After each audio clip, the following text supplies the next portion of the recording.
Using Ampere's circuital law or the Biot-Savart law, make an order of magnitude estimate of the size of the magnetic field generated by the valence electrons in a nickel atom at a distance corresponding to the nickel-nickel spacing in a solid sample of nickel. Assume that the field arises from the current generated by the circulation of unpaired electrons around the nucleus. Alright, so we have basically done this before, so I'm going to go back to exercise 1.2. So let's see where we are. Okay, so this is exercise 1.2. We have a circulating electron and that's forming a current loop here. And we have found that the magnetic field on the central axis of this current loop at a distance a from the center is given by IR square over 2R square plus A square. So R is the radius of the circuital orbit and A is the distance from the center. So this is what we're going to use in order to solve this problem. Okay, so we're going to copy this result from exercise 1.2a. From exercise 1.2a, we have this result using Ampere's circuital law or Biot-Savart law. That was done using Biot-Savart law in this exercise. Current times A square over 2 A square plus X square to 3/2. This was done using Biot-Savart law in that exercise.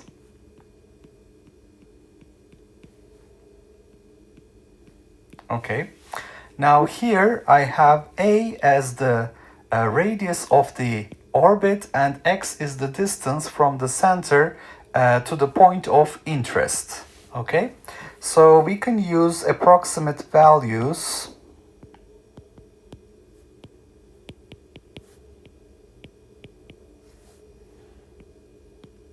Let's take the radius of the electron orbit as 1 angstrom, and the distance from the center of the orbit is 3 angstroms. So this is roughly the lattice constant, so it's the nickel-nickel spacing. So basically we're using these numbers to get an order of magnitude estimate.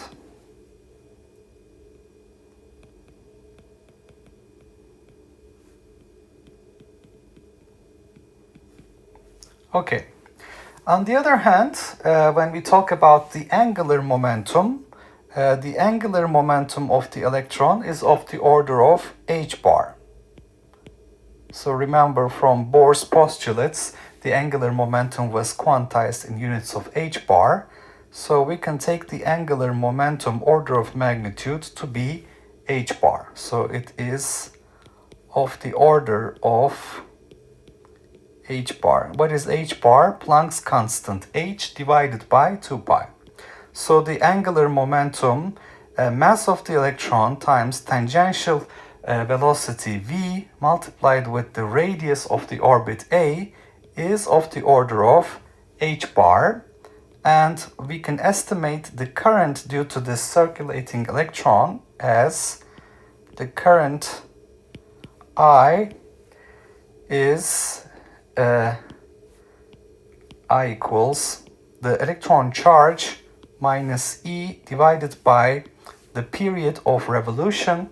So this will be equal to minus EV, electron charge times tangential speed divided by 2 pi A. But since we also have the angular momentum of the order of h bar, MVA is of the order of h bar, we can substitute for the tangential speed h bar divided by mass of the electron times the radius of the orbit. So this will give us a current I minus EH bar, so we're substituting for VH bar over MA, 2 m pi, so we already had an A here, this is going to become A square, okay? So here we have substituted for V, H bar over MA, so we obtained an M and this A has become A square. So this current, we don't care about the direction plus or minus, in absolute value we can calculate it. Electron charge is 1.6 10 to minus 19 coulombs, so we're using SI units. H bar is Planck's constant, 6.63 10 to minus 34 joule seconds divided by 2 pi. We already had a 2 pi at the bottom, so this becomes 4 pi squared. The rest mass of the electron is 9.11 10 to minus 31 kilograms, and the radius squared is 1 angstrom squared, 1 10 to minus 20 meters squared. So this gives us a current of 2.95 times 10 to minus 4 amperes. Okay, so we're going to use this current to calculate the magnetic field due to this electron. So we can find H. Now we're going to use I times A square. So the current is 2.95 10 to minus 4 amps. Radius squared is the square of 1 times 10 to minus 10 meters divided by 2. A square plus x square to the power 3 halves. So A square is 1 times 10 to minus 10 square. X square is 3 times 10 to minus 10 square to the power of 3 halves. And this gives us 46,643 ampere per meters, and that is for just one unpaired electron. Okay, so in nickel, how many unpaired electrons do we have? Well, let's look at the nickel electronic configuration. It has the argon configuration, 4s2 3d8. So if we look at these electron orbitals, the 4s orbital is completely full. It has an up spin and a down spin electron. The 3d orbitals, we have 1, 2, 3, 4, 5 of them.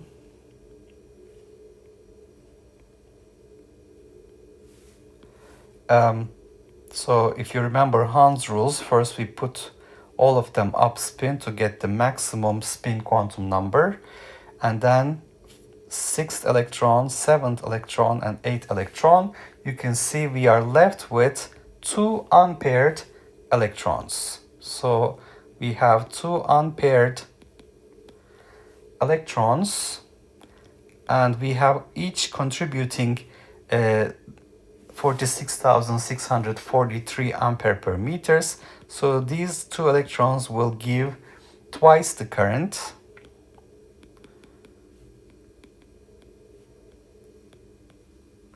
And therefore, since the magnetic field H is proportional to the current, so you can see here we have it's proportional to I, H proportional to I will become twice 46,643, 93,286 ampere per meter. So our estimate for the magnetic field created at a distance of 3 angstroms from the center of this current loop is basically given by 93,286 ampere per meter.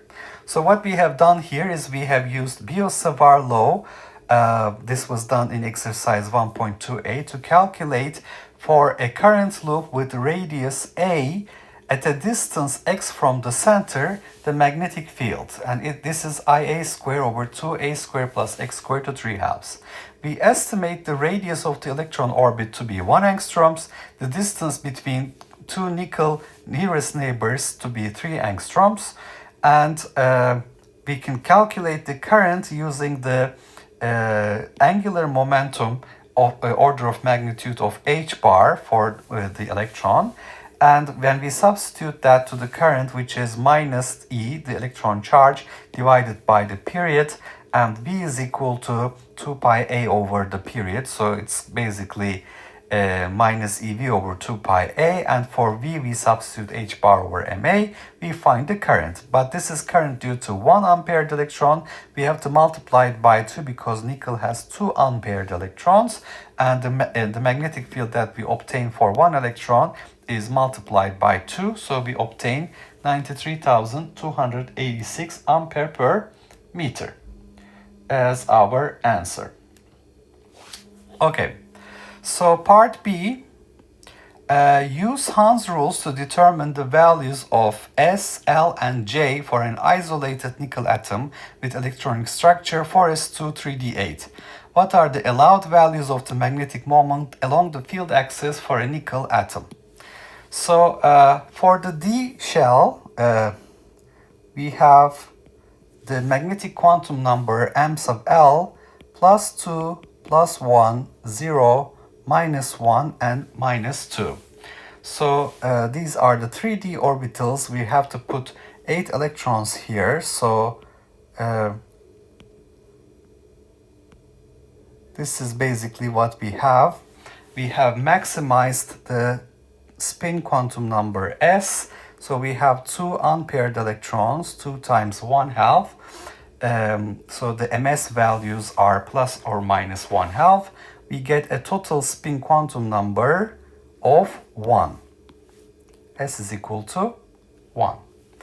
And the orbital angular momentum quantum number will be sum over m sub L values. Now we have 2 electrons in plus 2, 2 electrons in plus 1, 1 electron is minus 1, and 1 electron in minus 2, and we also have 0. So this gives us L is equal to 3. Now you can see that this is a more than half full shell. So if we have, using Hans rules, a more than half full shell,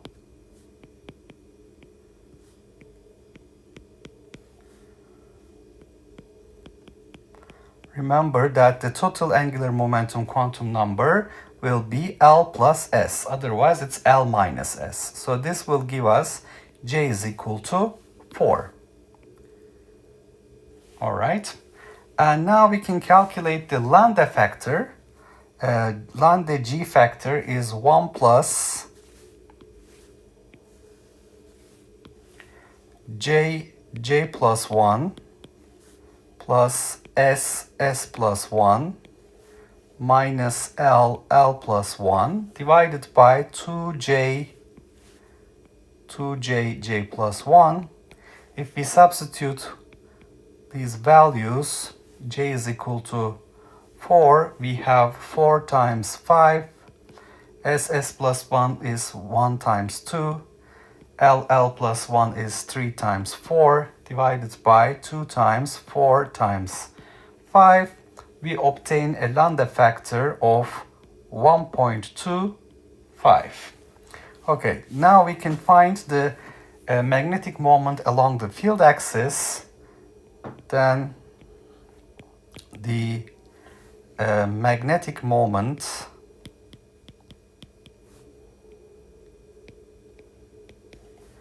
along the field axis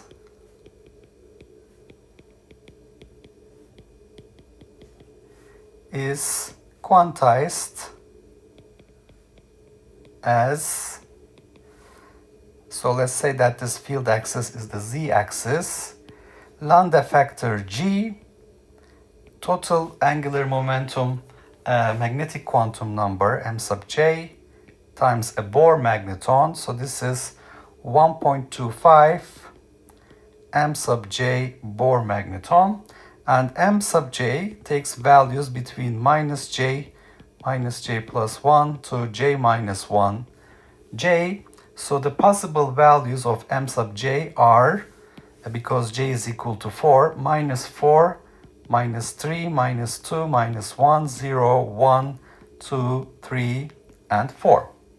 So the corresponding magnetic momenta, m sub z, will be 1.25 times 4 minus 5 Bohr magneton, and then minus 3.75 Bohr magneton, minus 2 times 1.25, minus 2.5 Bohr magneton, minus 1.25 Bohr magneton, 0, 1.25 Bohr magneton, 2.5 Bohr magneton, 3.75 Bohr magneton, and finally 5 Bohr magneton. So these are the allowed values of the magnetic moment along the z-axis, which I call the field axis. All right.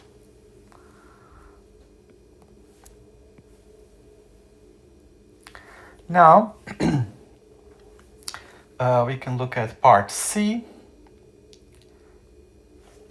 Use your answers to parts A and B to estimate the difference in magnetic dipole energy between nickel atoms aligned parallel and anti-parallel to each other. So let's take the maximum allowed moment. Take the maximum mz. This was 5 Bohr magnetons. And what is the field seen by this moment due to the neighboring atom? The field seen by this moment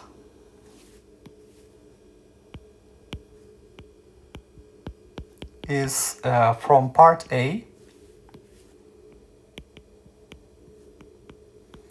93,286 ampere per meter. So if these two neighboring moments are aligned parallel, we have the magnetic field and the magnetic moment parallel to each other, minus mu 0 m sub zh as the magnetic dipole energy. So this will be minus 4 pi 10 to minus 7, 5 Bohr magnetons, 5 times 9274, 10 to minus 24, times 93,286. So the parallel alignment with the magnetic field will give me minus 5.43 times 10 to minus 24 joules. So this is one case. Now, if I have anti-parallel alignment, if aligned anti-parallel, the magnetic field is in the opposite direction of the magnetic moment. The corresponding magnetic dipole energy will be plus mu 0 mzh, and this will be basically for the anti-parallel alignment plus 5.43 times 10 to minus 24 joules. Okay, the question is, what is the energy difference between these two alignments? So delta E will be E anti-parallel minus E parallel. It's twice 5.43 times 10 to minus 24. So this delta E becomes approximately 1 times 10 to minus 23 joules. So we care about the order of magnitude. This is the order of magnitude, 10 to minus 23. Okay, now let's move on to part D. Given that the Curie temperature of nickel is 358 degrees C, how does the magnetic dipole energy, which you calculated in part C, compare with the actual strength of the ferromagnetic coupling between nickel atoms?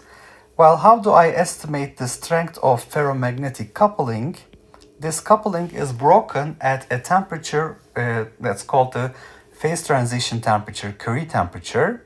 So I can estimate the strength of the ferromagnetic coupling using the thermal energy at the phase transition temperature. So the strength of the ferromagnetic coupling is of the order of kBTC, because when I have a temperature above the Curie temperature, this coupling is broken and these moments become free to rotate in random directions. So Boltzmann constant 1.38 times 10 to minus 23 joules per Kelvin. The Curie temperature is 358 degrees C plus 273 in Kelvin. So this is going to become 1.38 times 10 to minus 23 multiplied with 631 kelvins. So we obtain a kBTC thermal energy 8.7 times 10 to minus 21 joules. So order of magnitude, this is 10 to minus 20 joules. All right. So we can compare this energy with the energy difference between antiparallel and parallel alignments due to the magnetic field that the neighboring moments see. We can see that this energy is 3 orders of magnitude lower than the ferromagnetic coupling. Therefore, it doesn't account for the ferromagnetic coupling strength. All right. So the magnetic dipole energy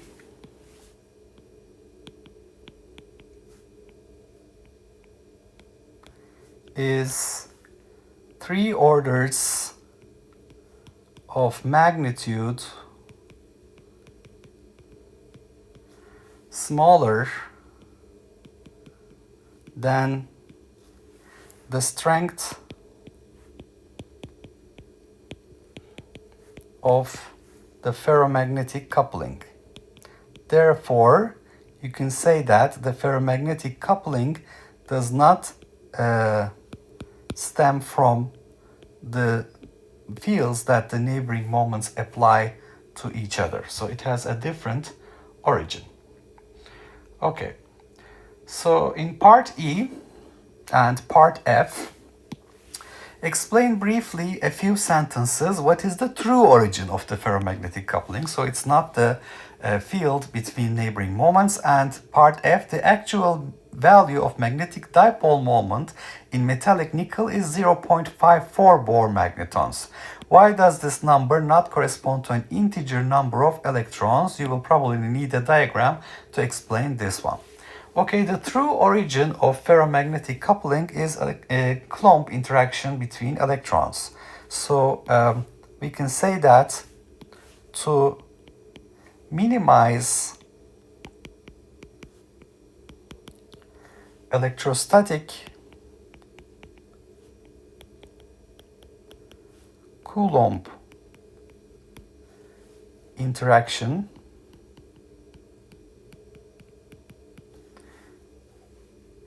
electrons prefer to use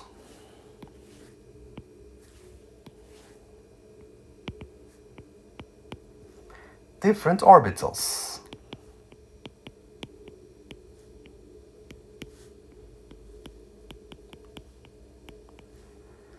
And this, according to Pauli exclusion,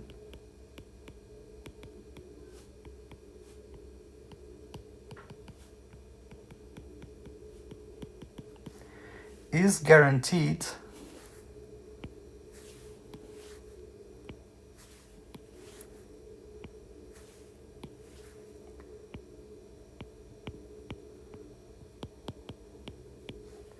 by having parallel spins.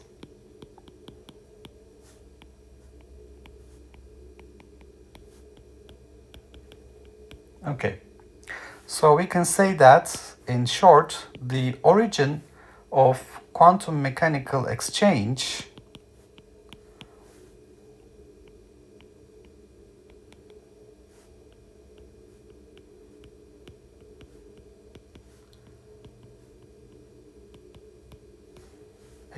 interaction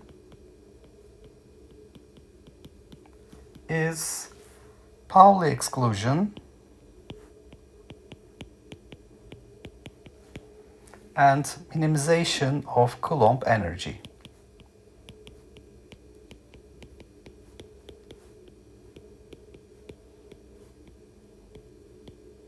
Okay.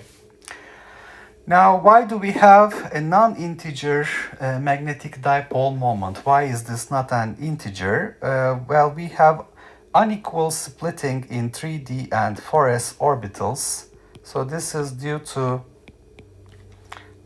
unequal exchange splitting we're talking about of 3D and 4s bands, and the Fermi level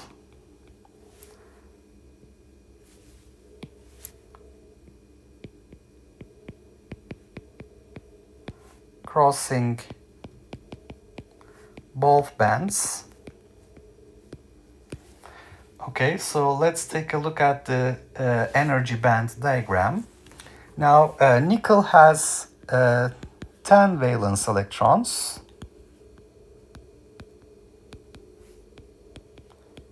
For S2, 3D8, so 10 valence electrons. 9.46 electrons in 3D band and 0.54 in 4s band. Okay, so if you look at the energy band diagram here with the spin subbands indicated, you can see that the Fermi level of nickel is here. So this 3D band is almost full. So you can see we have 9.46 electrons in 3D, and we have only 0.54 electrons in the 4s band. And the 3D band is exchange split, as you can hear, the energy difference corresponding to mu0, mu b, H exchange. That's the exchange energy. Okay, so because of this unequal splitting of the two bands, we have a non-integer number of electrons in the two bands.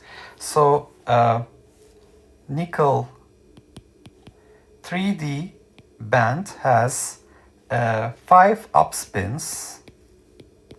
You can see that the upspin subband is below the Fermi level, so this is completely full, and it has 4.46 electrons with downspins. So the downspin subband is here, and it's not completely full, so there is an empty space here, and those are the electrons that are basically residing in the 4s band. So this is this 3D band is exchange split. Now, because we have unpaired electrons there, and in the 4s band,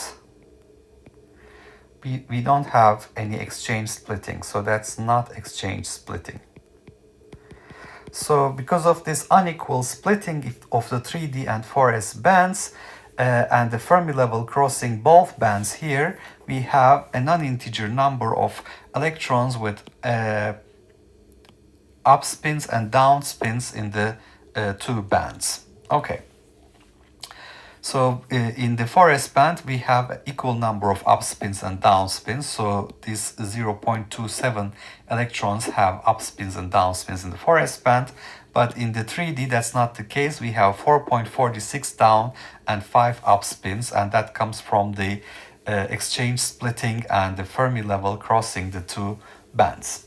Okay, so to summarize in this problem, first we have calculated the magnetic field due to two neighboring moments at a distance of 3 angstroms when the electron radius is 1 angstrom. For the case of nickel, we have 2 unpaired electrons, so we calculate the value by multiplying the contribution from 1 electron by 2. We calculated the total spin, angular momentum, and orbital angular momentum and total angular momentum quantum numbers, and the quantization of magnetic moment in the field axis direction.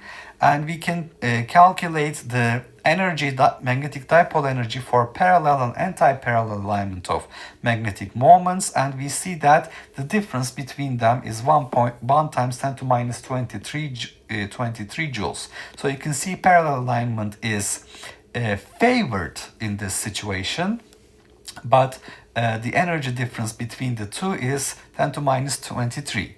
When we look at the strength of ferromagnetic coupling, it's kBTC, it's of the order of 10 to minus 20 joules. So this energy difference cannot account for this energy requirement. Therefore, magnetic dipole energy is 3 orders of magnitude smaller than the strength of ferromagnetic coupling. The ferromagnetic coupling really comes from minimization of electrostatic interaction between electrons, which is guaranteed by occupying 2 different orbitals, and that, according to Pauli exclusion principle, will be required to have parallel spins.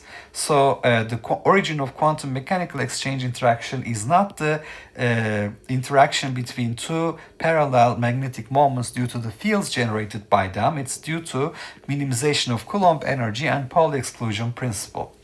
The actual value of the magnetic dipole moment is non-integer for nickel, and this can be seen to be due to unequal exchange splitting of 4s and 3d bands and the Fermi level crossing both bands.